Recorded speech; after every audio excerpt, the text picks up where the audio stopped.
This is the life cycle of hookworms. So look at number 5. You can see there adult male and female. The bigger one is the female and the smaller one is the male one. So if the female worm is already pregnant, it will lay eggs and the eggs will be passed out with the fecal material. So therefore the diagnostic stage is eggs, and of course the diagnostic specimen are the stool. So once these eggs are passed out with the fecal material and it will go in the external environment, this egg will hatch to become the feeding stage, which is the rhabdidiform larva. So that's after 1 to 2 days. Then, of course, this rhabdidiform larva will mature to become the non-feeding stage, which is the filariform larva. So this filariform larva, even if it's the non-feeding stage, that's the stage that will infect humans. So how can it infect humans? It will penetrate the skin. Even if the skin is intact, this filariform larva can still penetrate it. So once this filariform larva is already inside the body, it will go with the circulation, go to the heart, and of course go to the lungs. Then from the lungs, it will go up to the trachea, then to the pharynx. It will be swallowed by the human host. Then it will go to the GITs, particularly the small intestine. So that filariform larva will mature to become either a male or a female one. So if there's a male and female, they will copulate. The female will get pregnant. So this female will lay eggs.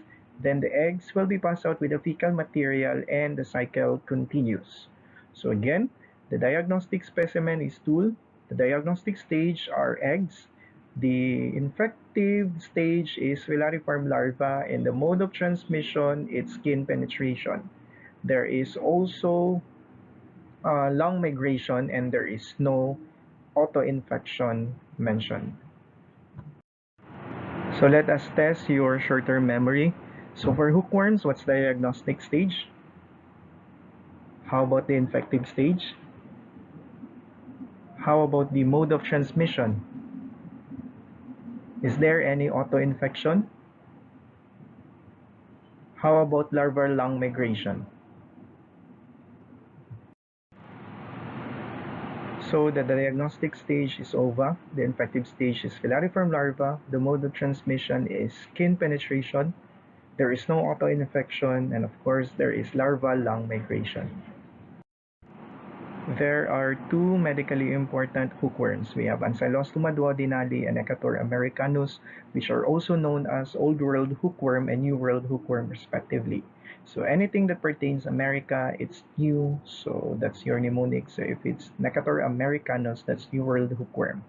So the picture below will show to you the characteristic of adult worms. It's small, grayish, white in color, and the anterior end has conspicuous bend or hook. So that's why the common name of these worms are hookworms. As a generality in parasitology, adult female is larger compared to the male. If you can see the picture on the left side, you can immediately identify which one is male and which one is female based on the size. The smaller one is the male and the bigger one is the female. And also you can look at the posterior end of the worm.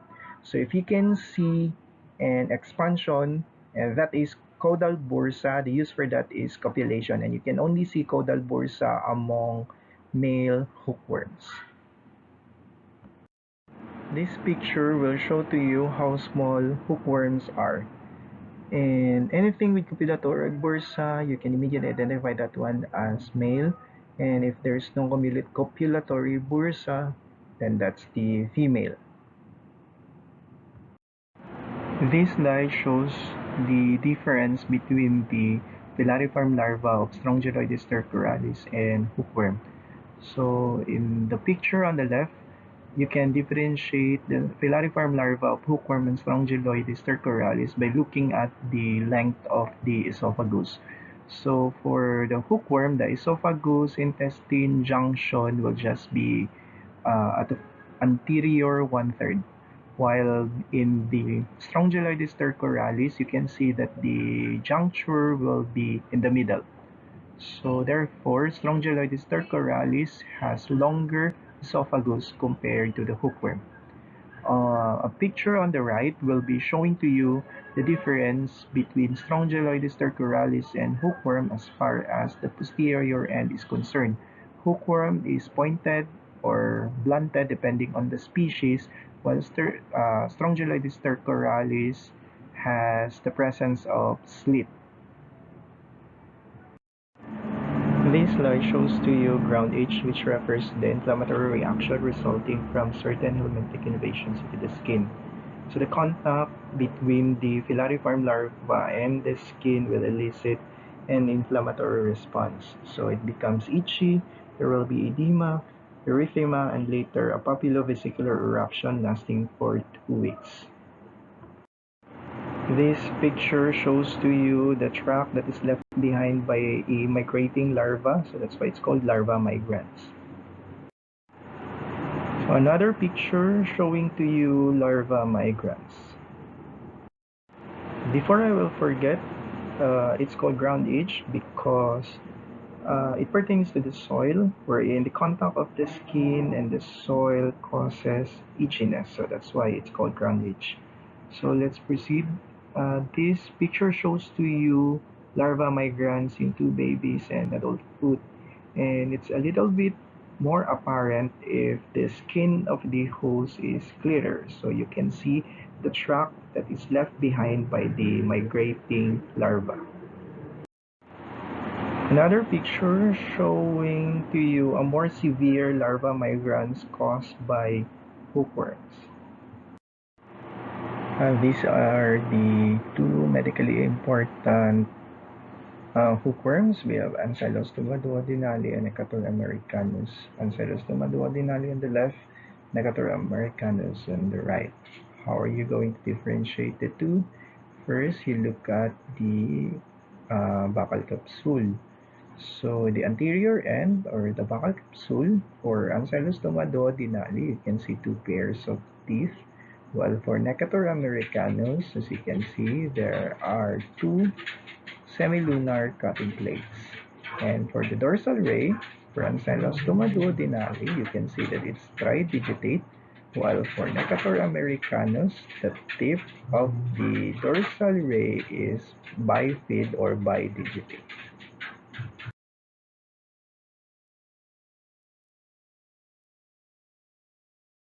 This slide shows to you the buccal capsule and the bursa of both the Ancylostoma duodenale and Necator americanus.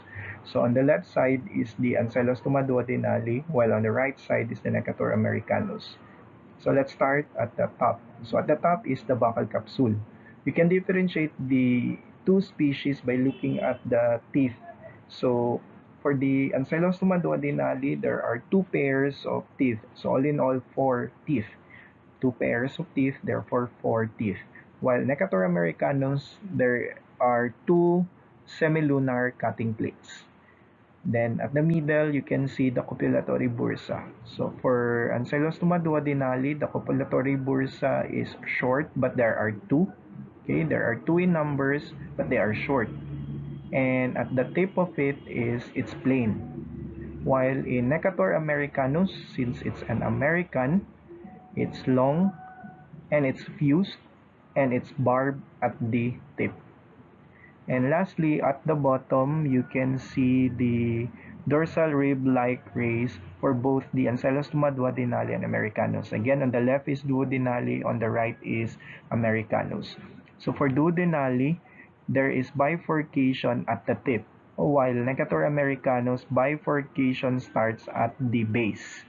And at the tip, for the dorsal rib-like rays, you can see that there is tridigitate dorsal rib-like rays, while for Necator americanus is bidigitate or bifid. Again, for Ancylostoma duodenale, it is tridigitate, while for Necator americanus is bidigitate or bifid.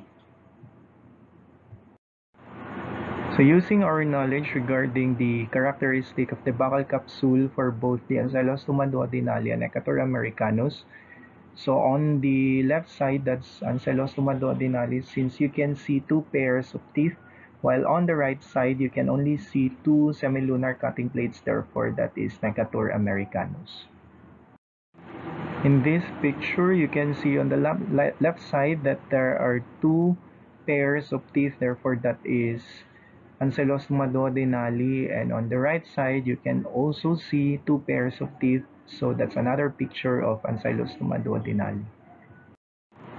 So this slide shows to you the pictures of buccal capsule. On the left side you can see semilunar cutting plates, two semilunar cutting plates, so therefore that is Necator americanus. And on the right side, that's another picture of Necator americanus because you can see two semilunar cutting plates. So let's review how to differentiate Ancylostoma duodenale and Necator americanus. On the left side, you can see that it's Ancylostoma duodenale, and on the right side, the Necator americanus. For panel 1, that's the buccal capsule, and for panel 2, that's the spicules. So for panel 1, on the left side, it's Ancylostoma duodenale because there are two pairs of teeth, while on the right side, that's Necator americanus because of two semilunar cutting plates. While in panel 2, on the left side, that's Ancylostoma duodenale because you can see that the spicules are two in numbers, while in Necator americanus, it's just one spicule. In this slide, note that the dorsal ray is tridigitate. Therefore, you can immediately identify this one as the dorsal ray of Ancylostoma duodenale. This picture shows to you the dorsal ray of Necator americanus, and at the tip of the dorsal ray, you can see that it's bifid.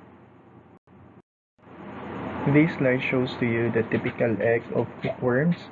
So it is oval to round, and the both ends are actually bluntly rounded, and a single thin transparent hyaline shell. And there is a clear space between the eggshell and the ovum, and what you can usually see in the fecal material is you see a stage wherein it contains 2 to 16 cells. Another picture of the egg of hookworms. Appreciate the bluntly rounded ends of the egg. There is a clear space in between the egg and of course the shell, and it's not you cannot differentiate. It's so difficult to differentiate the egg of Ancylostoma duodenale and Necator americanus. Therefore, if you will be asked in the examination, identify the egg, then you can just answer hookworm because you cannot speciate the hookworm just by looking at the egg. How are you going to speciate it? Look at the adult worm. You need to recover the adult worm. And how are you going to identify which is which? Look at the buccal capsule by looking at the teeth or the presence of semilunar cutting plates. And if you're going to look at the pupillatory bursa, look at the dorsal rays if it is bifid or it is tridigitate. This is another picture of eggs of hookworm. I think you can see a 16 cell stage of hookworm egg. So the pathology of hookworm is microcytic hypochromic anemia. How does this happen? The buccal capsule of each of the adult worm attaches the intestinal wall. The saliva of the buccal capsule contains anticoagulant, therefore the blood will not coagulate. It keeps the area bleeding. So the hookworm feed on the blood of humans. So there's loss of iron in the hemoglobin. That's why there is microcytic hypochromic anemia.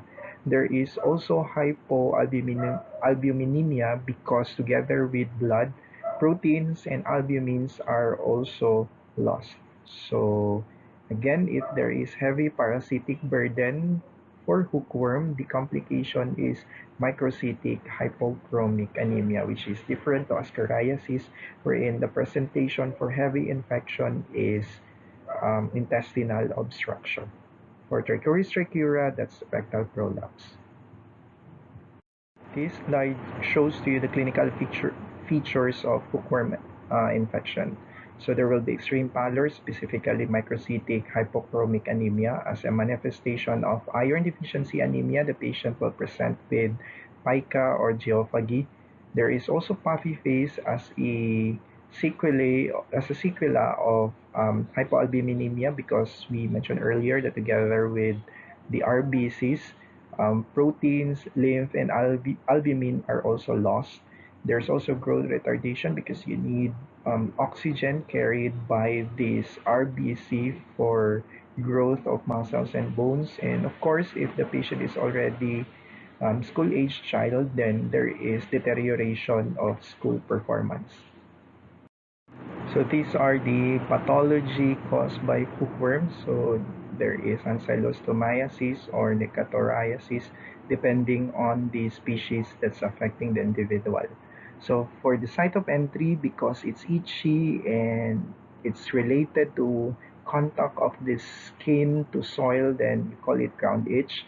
And the tract that is left behind by the migrating filariform larva, you call that as larva migrans. And if it reaches the airway, specifically the lungs, then you call it pneumonitis. But if it's in the bronchus, so the inflammation of it is bronchitis. There can also be abdominal pain as part of the manifestation. There is also steatorrhea, especially if the infection is heavy. How does it happen?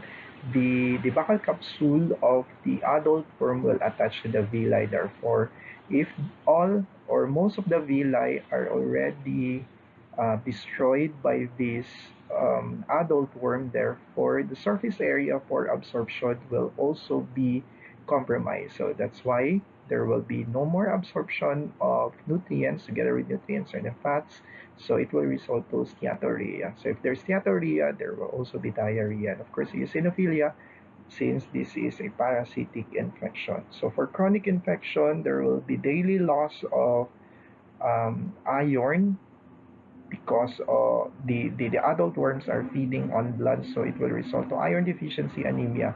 So the picture of iron deficiency anemia is microcytic hypochromic anemia. There is also albuminemia for the reason that we already mentioned earlier. Together with blood, albumin, proteins, and lymph will also be lost. So if there's hypoalbuminemia, the patient will present with edema. So if there is anemia, the school performance of the patients will also deteriorate. The laboratory diagnosis of hookworm primarily relies on the recovery of eggs from fecal material by direct fecal smear or concentration method. Again, I would like to emphasize that you cannot differentiate the egg of Ancylostoma duodenale from Necator americanus. In order to speciate the hookworm, you need to recover the adult worm, look at the buccal capsule of the adult worm or the copulatory bursa. Another method is Harada-Mori method, which allows hatching of larvae from eggs. So Harada-Mori culture is a culture method used for Strongyloides stercoralis and hookworm. The materials that you're gonna need are culture tube, small amount of water, and strip of filter paper. So what you're gonna do is that in a strip of filter paper, you smear fecal material at the center. Then you add small amount of water in the tube. You submerge the filter paper to the tube with water. So the water that you're going to add is just enough to wet the tip of the filter paper. So if and when there are uh, eggs in the fecal material, the eggs will hatch to become rhabdidiform larva. The rhabdidiform larva will crawl down to the moisture area or the area with water. So again, take note that only use enough water to wet the bottom of the filter paper, because sooner or later you're going to search through all this water when you look for the larva. Another picture showing to you how Harada-Mori technique is performed. Again, it's not specific for hookworm. You can also do Harada-Mori culture technique for Strongyloides stercoralis. So the principle behind, again, there's fecal material at the center of the filter paper. One tip of the filter paper is submerged to water. So if there are eggs in the fecal material, the eggs will hatch to become rhabdidiform larva, and the larva will wriggle or crawl down to the area with moisture, or in that matter, that's water. And sooner or later, you're going to search for larva in that particular water. So we're done with hookworms. Any question about hookworms? Of course, I cannot hear your questions. That's just for formality's sake. So let's proceed with Strongyloides stercoralis. So the life cycle of Strongyloides stercoralis is quite complicated. So we will just start with number one. So at the bottom, you can see rhabdidiform larva, the diagnostic stage. Okay, at the bottom, 6 o'clock. So the rhabdidiform larva, that's the diagnostic stage. That's the stage that is excreted with the fecal material. Once it's outside the body, the rhabdidiform larva will mature to become filariform larva. So proceed to number 6, 11 o'clock. So from the rhabdidiform larva, it will mature to become filariform larva. The filariform larva is the infective stage. That's the stage that will penetrate the skin. So the mode of transmission, skin penetration. So once it's deep down the skin, it will reach the venule, and with the venule, the filariform larva will be carried with the circulation, then drained back to the right side of the heart, so as part of the venous return. So it will, from the heart, it will go to the lungs. So there is lung migration. So in the lungs, it will get out to the alveoli, crawl up to the bronchiole, to the bronchus, to the trachea, then to the pharynx. So it's a little bit itchy. It will be swallowed by the human host to the GIT. So specifically in the small intestine. So that's the habitat of the worm. So in the small intestine, this filariform larva will mature to become adult. So only adult females are parasitic. So the male parasites is not clearly identified. So it's usually adult female that are parasitic. So this adult female does not need male at all for pregnancy. So it's strong independent woman. So this adult female is undergoing parthenogenesis. What do you mean by parthenogenesis? It can lay eggs even if it's not fertilized by the sperm. So the eggs deposited in the intestinal mucosa will hatch to become rhabdidiform larva. Then this rhabdidiform larva will be excreted with the fecal material. So that's the first path.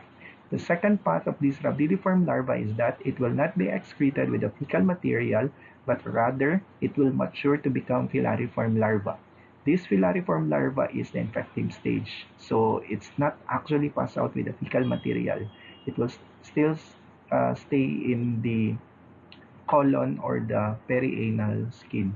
It will penetrate the perianal skin or the intestinal mucosa, go to the vein and drain back to the right side of the heart. Then from the heart, it will go to the lungs. So that's another lung migration. Then it will go out through the alveoli. Um, it will crawl up to the bronchiole, to the bronchus, to the trachea, back to the pharynx, and it will be swallowed back to the small intestine, and it will become another adult female worm. So another path of this rhabdidiform larva, okay, it will be excreted in the fecal material. So look at the red life cycle. So from rhabdidiform larva, it will not mature. Okay, the first path is it will not mature to become filariform larva, but rather the rhabdidiform larva will automatically become adult male and female. So they are the free-living adult worms. So the male and female will copulate, the female will become pregnant and produce fertilized eggs. These eggs will hatch to become a rhabdidiform larva. So the rhabdidiform larva will become filariform larva, and so that is the infective stage and infect humans. Another path is that rhabdidiform larva will not further mature to become filariform larva, but rather it will automatically produce new generation of adults, and the cycle continues for that particular free-living adult Strongyloides stercoralis. So again, the diagnostic stage is rhabdiriform larva. The infective stage is filariform larva. The specimen is stool. The mode of transmission is skin penetration. Is there any auto-infection? Yes. What particular adult worm is parasitic? Generally, it's adult female worm. So does it need male if it's parasitic? No, because female undergoes parthenogenesis. So it can lay eggs even in the absence of sperm. So the rhabdidiform larva, which is the diagnostic stage, has two paths. Can either mature to become filariform larva and infect another human host, or the rhabdidiform larva can directly mature to become free-living adult male and female worms. So for Strongyloides stercoralis, the diagnostic stage is rhabdidiform larva. The infective stage is the filariform larva. The mode of transmission is skin penetration. Is there any larval lung migration? There is. There is lung migration. And how about autoinfection? Yes, there is autoinfection. Since the mode of infection of Strongyloides stercoralis is through skin penetration by the filariform larva, you will expect that there is skin pathology. So once the filariform larva will penetrate the skin and look for the venule, the tract that is left by this filariform larva elicits inflammatory response.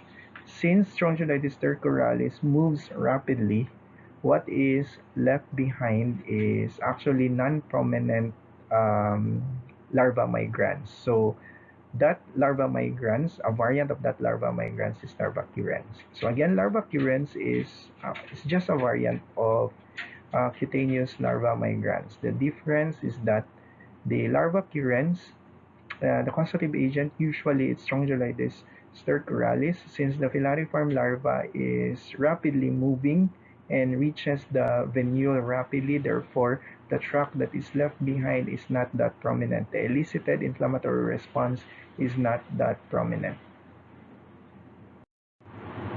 So this is another picture of larva curens. So you can see the tract that is left behind by the migrating filariform larva is not prominent.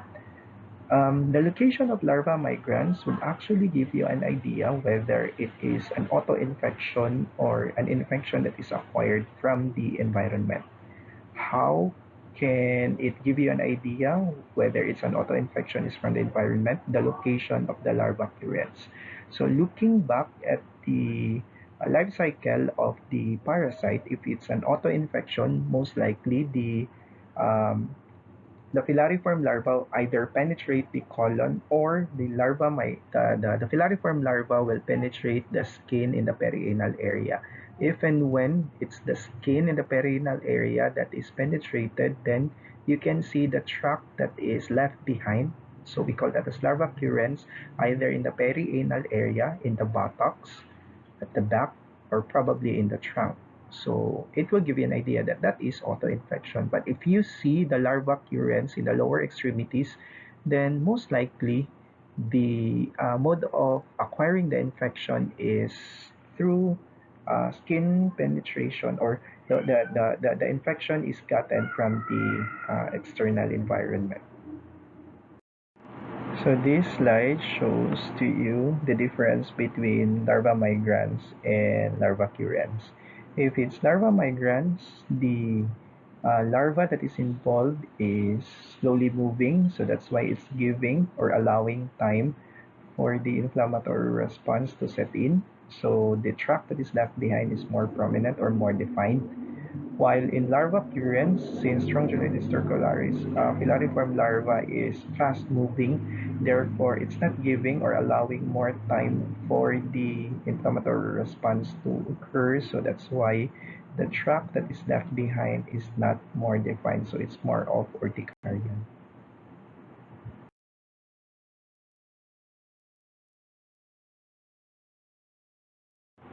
So let us review the filariform larva of both the hookworm and Strongyloides stercoralis. So the first differentiating factor of their filariform larva is the length of the esophagus. For the hookworm, the esophagus intestine juncture will be at the anterior one-third, while for the Strongyloides stercoralis, you can see the juncture in the middle. Therefore, um, Strongyloides stercoralis has longer esophagus compared to hookworm. And another differentiating factor is the posterior end or the tail end of the filariform larva. If the tail end is pointed, then that is hookworm. But if the tail end of the filariform larva has presence of slit, then that is Strongyloides stercoralis. So again, for the anterior end, the location of the esophagus intestine juncture, if it is within the anterior one-third, then that is hookworm. But if the juncture is at the middle, then that is Strongyloides stercoralis. And looking at the tail, if the tail is pointed, then that is hookworm. If the tail has slit at the tip, then that is Strongyloides stercoralis. This slide shows to you the two stages of hookworm, the filariform larva and the rhabdidiform larva. So on the right is the rhabdidiform larva. Rhabdidiform larva, it's non-infective stage, but that is the feeding stage. So if it's feeding stage, you can appreciate the buccal cavity that is open. And for the rhabdidiform larva of hookworm, you cannot almost you cannot appreciate the genital primordium. Again, the characteristic of rhabdidiform larva of hookworm, the buccal cavity is bigger, but the genital primordium is not prominent, and the tip of the tail is pointed. On the other hand, if this rhabdidiform larva will mature, it will become filariform larva. Filariform larva, non-feeding stage. That is the infective stage but non-feeding stage. Therefore, the buccal cavity is not open.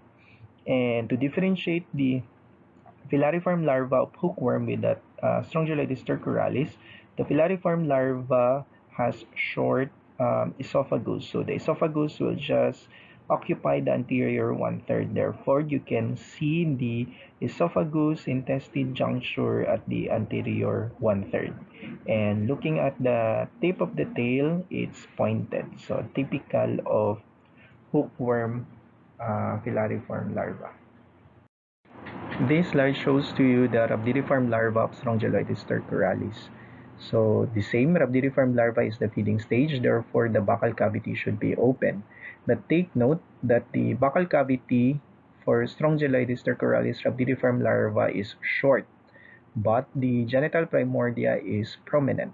Therefore, the difference between Strongy and hookworm rhabdidiform larva is that first, buccal cavity. For Strongyloides stercoralis, it's short. For hookworm, it's long. For the genital primordia, for Strongyloides stercoralis, it's prominent. For hookworm, it's not prominent. So this picture shows to you that definitely this is rhabdidiform larva. Why? Because the buccal cavity is open. Now, is this hookworm or Strongyloides stercoralis? Definitely this is hookworm. Why? The buccal cavity is long and the genital primordia is not prominent. This table differentiates Strongyloides stercoralis and hookworm. So on the leftmost is the parameter, the middle it's hookworm, and on the right side that's Strongyloides stercoralis. So first is rhabdidiform larva. How are you going to know that that is rhabdidiform larva regardless whether it's hookworm or Strongyloides? If the buccal cavity is open, that is Strongyloides stercoralis. Now, how are you going to differentiate the rhabdidiform larva of hookworm and strongy? For hookworm, the buccal cavity is long. For Strongyloides stercoralis, the buccal cavity is short. On the other hand, for the genital primordium, for hookworm, it's not prominent. The genital primordium is small. But for Strongyloides stercoralis, the genital primordium is prominent. Another stage, filariform larva. How are you going to differentiate the hookworm and strongy? The tail of the hookworm is pointed while the tail of Strongyloides stercoralis has slit or notched. And of course, the esophagus. For hookworm, the esophagus is short because it only occupies the anterior one-third of the filariform larva. While for Strongyloides stercoralis, the esophagus is long. It occupies the anterior one-half. So therefore, the esophagus intestine juncture for hookworm can be found in the anterior one-third, while for Strongyloides stercoralis, you can find it at the middle. And lastly, for the egg, it's actually the same. Very difficult to differentiate which is which. So how are you going to differentiate hookworm and strongyloides? You look at the rhabdilliform larva and the filariform larva. So in this slide, you can see a larva of a parasite. So the first thing that you're going to do is identify whether it's rhabdilliform larva or filariform larva. How are you going to know that one? Look at the buccal cavity. Is there any buccal cavity that is open? Of course, there's none. Therefore, this is not rhabdilliform larva. This is filariform larva. So the next thing that you're going to do is differentiate whether it's Strongyloides stercoralis or hookworm. How are you going to do that? You can look at the tip of the tail. So in this, the tip of the tail is notched. So it is Strongyloides stercoralis filariform larva. One way also of differentiating is looking at the length of the esophagus. If the esophagus occupies anterior one half, then that is Strongyloides stercoralis. But if it only occupies the anterior one third, then that is hookworm. So this is another larva. So the first thing that you need to do is identify whether it's filariform or rhabdilliform. So the buccal cavity is not open. So this is filariform larva. So uh, what filariform larva is the Strongyloides stercoralis or hookworm. So you need to speciate. So look at the length of the esophagus. So the esophagus only occupies anterior one third. And another thing that you can actually do is look at the tip of the tail. And the tip of the tail is pointed. So most likely this is hookworm filariform larva. So we are done with Strongyloides stercoralis. We were able to differentiate the rhabdilliform larva and the filariform larva of both Strongyloides stercoralis and hookworms. So let's proceed with Enterobius vermicularis. So Enterobius vermicularis, it's a familial disease, meaning if one member of the household has Enterobius vermicularis, then you need to give treatment to the entire members of the household. So the most prominent symptom of this one is pruritus ani. So as you can see in the picture, the child is scratching his anus. So let's proceed with the life cycle. So this is the life cycle of the Enterobius vermicularis. So the habitat of the adult worms are in the large intestines, most likely in the cecum. So if the adult female worm gets pregnant and ready to lay eggs, it will migrate to the perianal area to lay eggs. Usually the migration happens early in the morning. So it will go to the perianal area and deposit the eggs in the perianal fold. So these eggs are irritants. So it will elicit inflammatory response, hypersensitivity. So the infected person tends to scratch the anus. So the most prominent symptom of Enterobius vermicularis is pruritus ani. So for example, the child is infected with Enterobius vermicularis. The adult female worm lay eggs early in the morning, so the child is still sleeping. So if it's pruritic, the child subconsciously scratch the perianal area. So some of the eggs will attach to the fingertips or underneath under the nail. So it will just take less than 6 hours for that particular egg to be fully embryonated. So if and when it's already in the fingertips and the child is still sleeping, the tendency is that the child might do thumb sucking or sucking the fingertips. So it will result to external autoinfection. So this egg that is fully embryonated will hatch in the small intestine and reach the colon. So the colon is the habitat. It is where the adult worms live. So if there is male and female eggs, the male and female will copulate. After copulation, the male Enterobis vermicularis will die, only the female will live. So once it gets pregnant, it will go to the perianal area and lay eggs there, and the cycle continues. Also, the female adult worm will also die after laying eggs. So another route is that if this female egg lay female adult Enterobis vermicularis lay eggs in the perianal fold, the eggs might hatch to become larva even if it's still in the perianal fold. So if it will become larva, it will actually go back to the anus, to the rectum, back to the cecum, and it will become an adult. So that particular infection is retroinfection.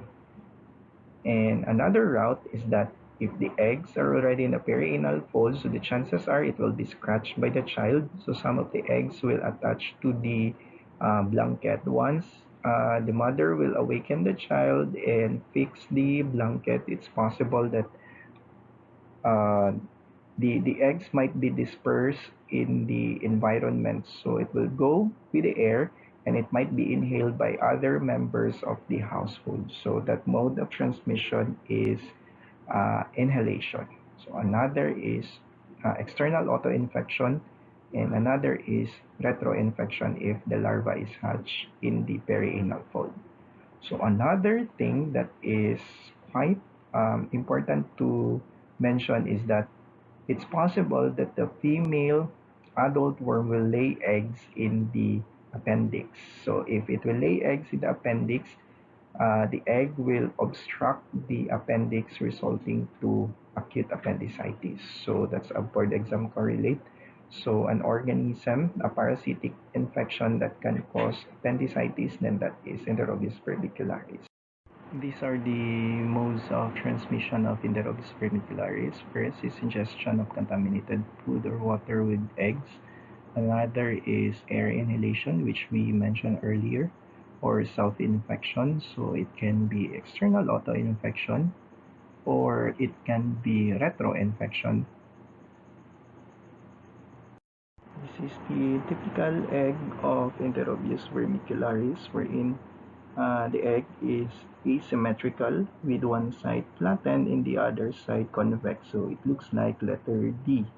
And the egg has translucent shell, consists of outer and triple albuminous covering for mechanical protection and inner embryonic lipoidal membrane for chemical protection.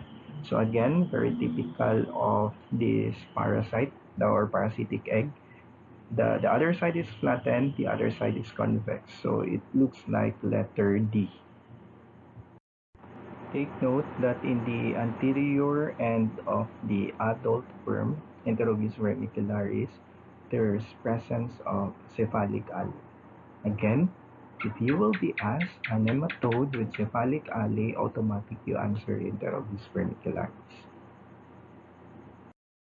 This is an adult Enterobis vermicularis because in the anterior end, there is cephalic alley, and to identify whether this is a male or a female, definitely this is a male because the tail is curved. For female, the tail is pointed. For male, the tail is curved. So in this matter, this is curved tail, therefore this is adult Enterobius vermicularis, male. So for Enterobius vermicularis, the infective stage is egg. The diagnostic stage is eggs in Scotch tape method.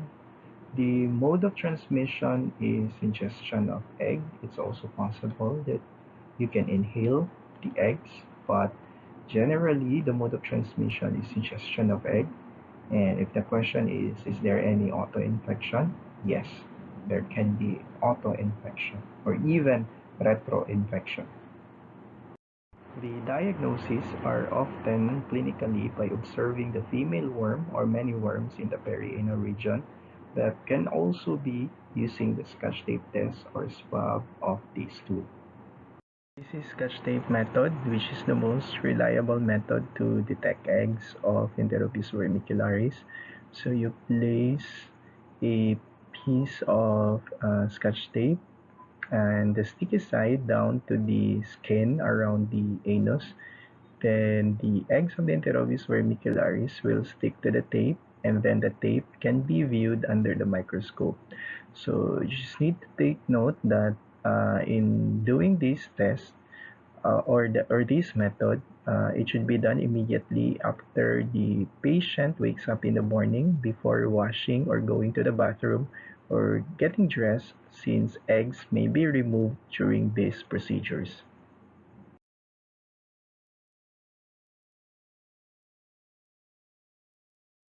So these are the eggs that can be viewed under the microscope using the Scotch tape method. Take note that the egg is asymmetrical. One side is flattened, the other side is convex.